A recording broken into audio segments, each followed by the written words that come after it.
આ છે આપણી વાડી. એમાં જોવો તમે ઘઉં ઊભા છે, કેમ કે આપણે આજે તપાસ કરવા આવી. કાલ વાવાઝોડું આવ્યું એના કારણે આપણા ઘઉંમાં કાંઈ થયું નથી, તો એ આપણે જોવા આવ્યા. પણ જાજુ નુકસાન નથી, તમે જોઈ શકો છો. જો ઘઉંની ડુંડી તો બરાબર જ છે. વાવાઝોડુંનો વરસાદ હતો એટલે આપણે એમ થયું કે આપણા ઘઉં બગડી ગયા છે, પણ હજી કાંઈ પણ થયું નથી. કેમ કે એમ તો આપણે ઘઉં લોટકા છે, વાંધો એમ તો નથી. તમને હજી આગળ દેખાડું આપણી વાડી. જો આપણી વાડી છે, લાગત બધી ઘઉં જ ઊભા છે.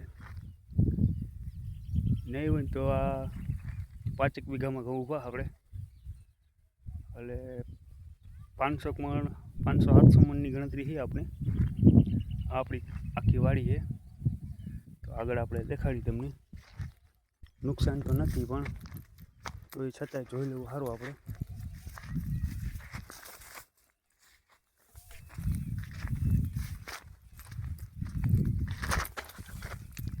કેમ કે થોડોક રસ્તો તો આપણે ઊંધા રસ્તે આવી ગયા, એટલે વાંધો તો આવશે. કાંટા બાટા પડ્યા છે નીચે,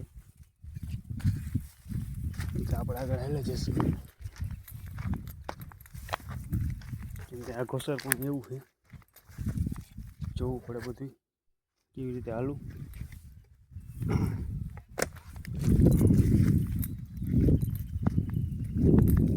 જો તમે હવે આપણે ગયા સાંયે, તમે જુઓ આ એ જાંબુડો. બોર બહુ મીઠા આવે જાંબુ. જોઈ શકો તમે આપણી વાડી.